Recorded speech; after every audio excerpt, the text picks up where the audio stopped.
A Revolução dos Bichos, capítulo 3. E como trabalharam para juntar aquele feno. Mas o esforço foi recompensado, pois a colheita deu um resultado muito melhor do que esperavam. Por vezes, a tarefa foi dura. Os implementos destinavam-se ao uso de seres humanos e foi uma enorme desvantagem o fato de nenhum bicho poder utilizar ferramentas que exigisse a posição em pé sobre as patas traseiras. Mas os porcos eram tão imaginosos que conseguiram contornar todas as dificuldades. Os cavalos conheciam cada palmo do terreno e, na realidade, sabiam ceifar e raspar muito melhor do que Jones e os empregados homicidados.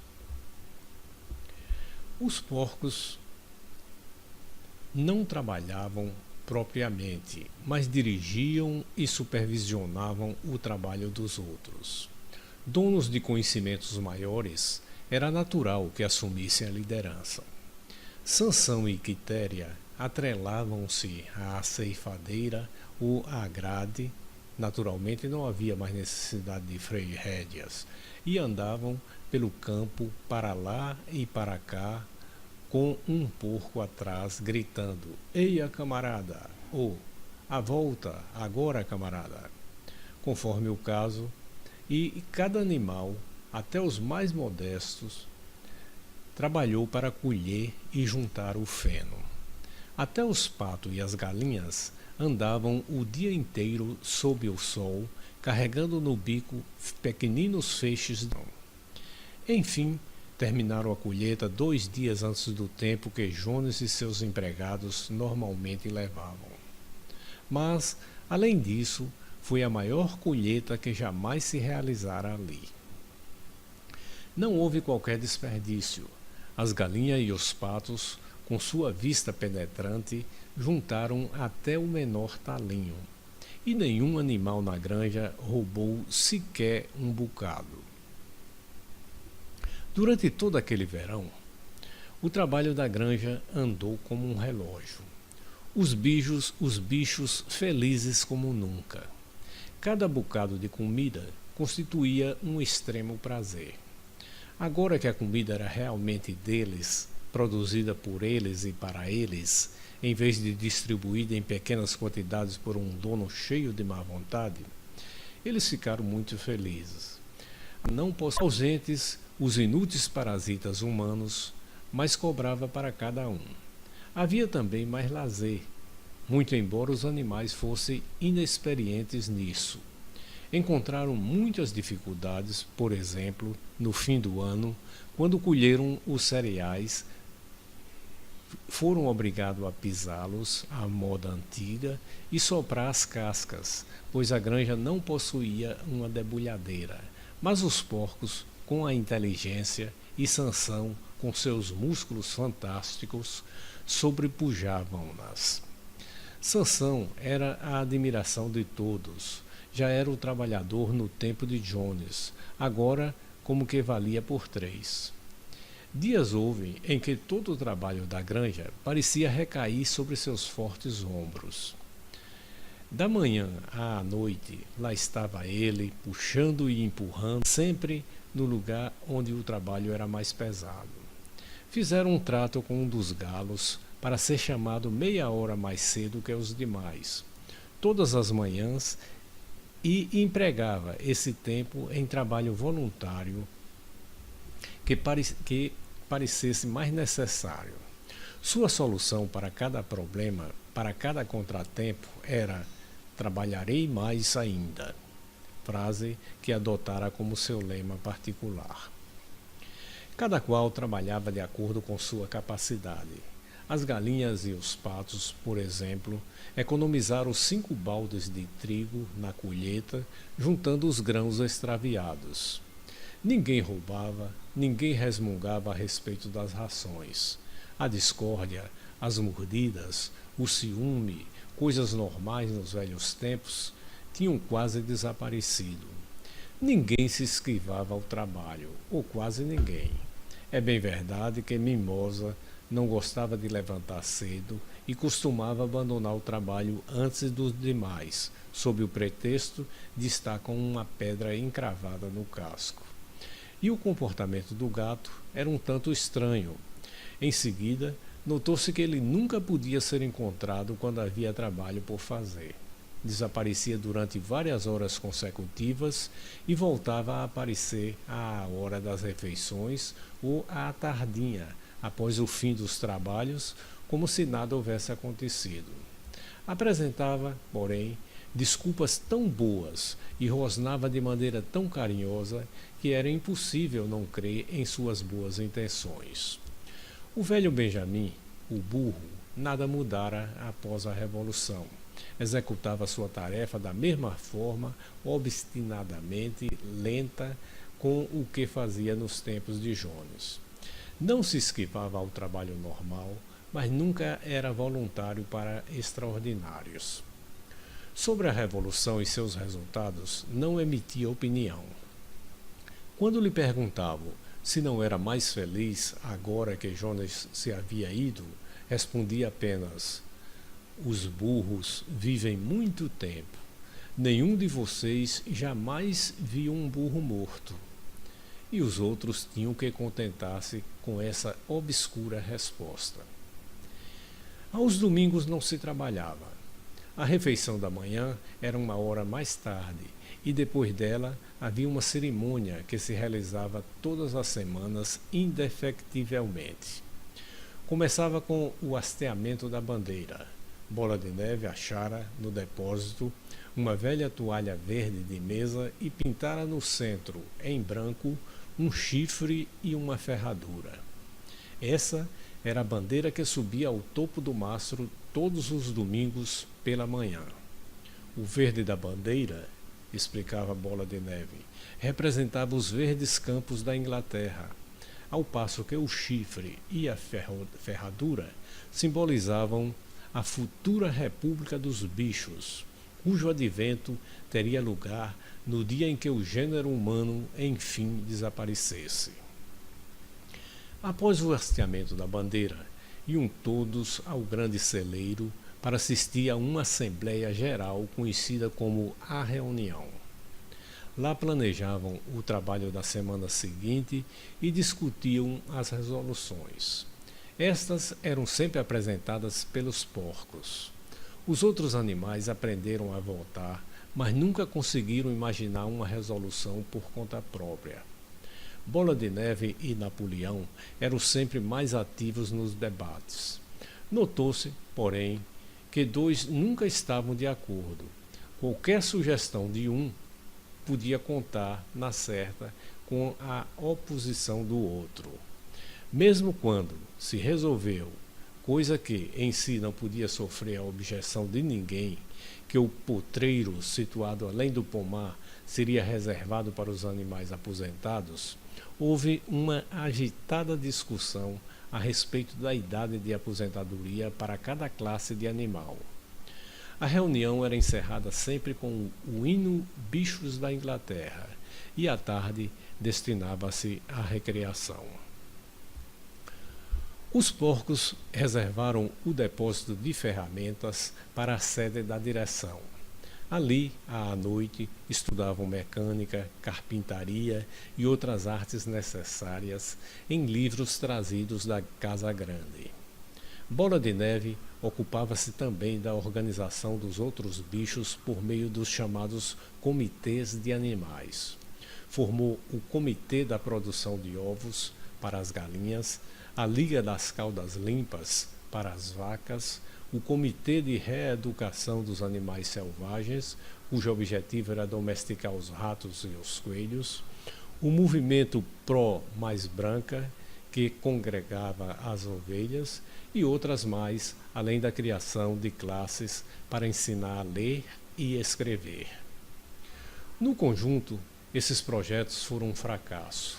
A tentativa de domesticar as criaturas selvagens, por exemplo, falhou em pouco tempo.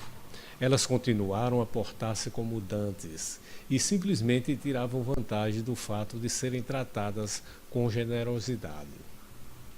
O gato ingressou no comitê de reeducação e por algum tempo andou muito ativo. Um dia foi visto, sentado num telhado, a doutrinar alguns pardais pousados pouco além do seu alcance. Dizia-lhe-se que todos os animais agora eram camaradas e qualquer pardal que desejasse poderia vir pousar na sua mão, mas os pardais preferiram ficar de longe. As classes de ler e escrever, ao contrário, constituíram enorme sucesso. Já no outono, quase todos os bichos estavam, um mais, outros menos, alfabetizados. Os porcos já liam e escreviam muito bem. Os cachorros aprenderam a ler razoavelmente, porém se interessavam pela leitura de nada além dos 7 mandamentos. Maricota, a cabra, lia um pouco melhor que os cachorros e costumava ler para os demais, à noite, os pedaços de jornal que achava no lixo. Benjamin sabia ler tão bem quanto os porcos, mas não exercia sua faculdade. Ao que sabia, costumava dizer, nada havia que valesse a pena ler. Quitéria aprendeu todo o alfabeto, mas não conseguia juntar as letras. Sansão não foi capaz de ir além da letra D. Desenhava na areia, com a pata, as letras A, B, C, D e ficava olhando, com as orelhas murchas, às vezes sacudindo o topete. Tentando com todas as suas forças lembrar-se do que vinha depois, inutilmente. É verdade que em várias ocasiões aprendeu E, F, G, H, mas ao consegui-lo, descobria sempre que havia esquecido A, B, C e D. Afinal, decidiu contentar-se com as 4 primeiras letras e costumava escrevê-las 1 ou 2 vezes por dia, a fim de refrescar a memória. Mimosa recusou-se a aprender mais do que as 6 letras que acompanham seu nome. Formava-se bem certinhas, com pedaços de ramos, enfeitava o conjunto com 1 ou 2 flores e ficava andando à volta a admirá-las. Nenhum dos outros animais da granja chegou além da letra A. Notou-se também que os mais estúpidos, tais como as ovelhas, as galinhas e os patos, eram incapazes de aprender de cor os 7 mandamentos. Depois de muito pensar, Bola de Neve declarou que, na verdade, os 7 mandamentos podiam ser condensados numa única máxima, que era 4 pernas bom, 2 pernas ruim. Aí se continha, segundo disse ele, o princípio essencial do animalismo. Quem o seguisse firmemente estaria a salvo das influências humanas. A princípio, os pássaros fizeram objeção, pois lhes parecia que estavam no caso das 2 pernas. Porém, Bola de Neve provou que tal não acontecia. A asa de uma ave, camaradas, é um órgão de propulsão e não de manipulação. Deveria ser olhada mais como uma perna. O que distingue o homem é a mão, o instrumento com que perpetra toda a sua maldade. As aves não compreenderam as palavras de Bola de Neve, mas aceitaram a explicação, e os bichos mais modestos dedicaram-se a aprender de cor a nova máxima: 4 pernas bom, 2 pernas ruim, e que foi escrita na parede do fundo do celeiro, acima dos 7 mandamentos, e com letras bem maiores. Depois que conseguiram decorá-la, as ovelhas tornaram-se de uma enorme predileção por essa máxima e frequentemente, deitadas na relva, ficavam a balir: 4 pernas bom, 2 pernas ruim, 4 pernas bom, 2 pernas ruim, durante horas a fio. Napoleão não tomou interesse algum pelos comitês de Bola de Neve. Dizia que a educação dos jovens era mais importante do que qualquer coisa em favor dos adultos. Aconteceu que Lulu e Ferrabras deram cria logo após a colheita de feno. Deram cria a 9 robustos cachorrinhos. Tão logo foram desmamados, Napoleão tirou-os de suas mães, dizendo que ele próprio se responsabilizaria por sua educação. Levou-os para um sótão que só podia ser atingido pela escada do depósito e os manteve em tal reclusão que o resto da fazenda logo se esqueceu de sua existência. O mistério do leite pronto se esclareceu. Era misturado à comida dos porcos. As maçãs estavam amadurecendo e a grama do pomar cobria-se de frutas derrubadas pelo vento. Os bichos tinham como certo que as frutas deveriam ser distribuídas equitativamente. Certo dia, porém, chegou a ordem para que todas as frutas caídas fossem recolhidas e levadas ao depósito das ferramentas para consumo dos porcos. Alguns bichos murmuraram a respeito, mas foi inútil. Os porcos estavam todos de acordo sobre este ponto. Até mesmo Bola de Neve e Napoleão. Garganta foi enviado aos outros para dar explicações. Camaradas, gritou, não imaginais.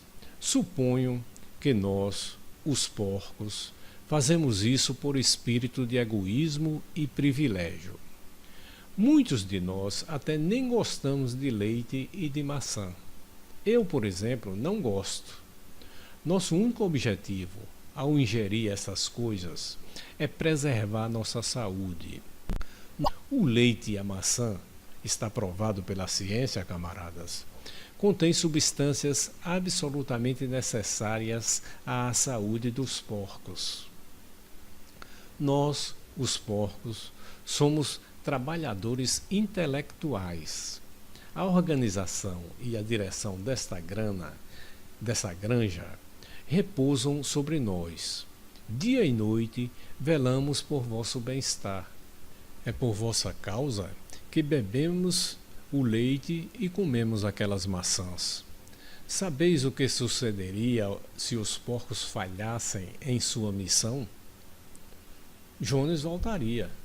Jones voltaria. Toda certeza, camaradas, gritou Garganta quase suplicante, dando pulinhos de um lado para o outro e sacudindo o rabicho.